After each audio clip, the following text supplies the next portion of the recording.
France is back, Edouard Philippe, the prime minister for Mr. Macron, said after the strong vote for the president's party, though he lamented the relatively light turnout, about 49% of the voting public, according to the Interior Ministry.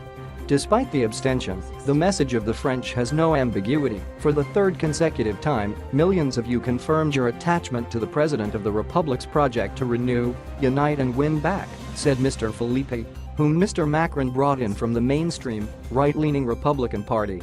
Those candidates garnering 50% or more of the votes in their districts will be declared the winners. But given the large number of candidates for each seat and the low turnout, most of the top vote-getters will face a runoff next Sunday. To claim a majority in parliament, candidates supporting Mr. Macron will need to win at least 289 seats. Failing that, he has formed an alliance with the centrist Democratic movement to help ensure a majority. However, as things now stand, it appears all but certain that the president will have a majority and potentially a large one. Parties on the extreme right and left seem to be faring poorly, gaining far fewer votes nationwide than they had in the first round of the presidential election on April 23.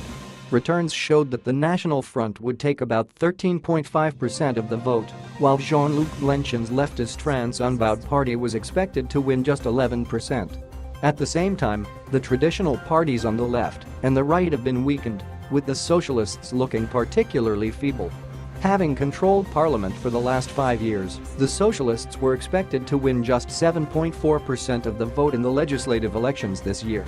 The Republicans and their allies fared better, but with just shy of 22% of the vote, they were a distant second to Mr. Macron's party. Other parties' leaders blamed the historically low turnout for their poor showing and said it masked the depth of the divisions in France's political landscape. Today, 1 in every 2 French people voted, a record abstention rate not seen since 1958, said François Bayrou, a senior Republican official. This testifies to persistent fractures in French society. Mr. Bayrou suggested that voters were so enamored of Mr. Macron that they failed to scrutinize his program. The French need to know that En Marche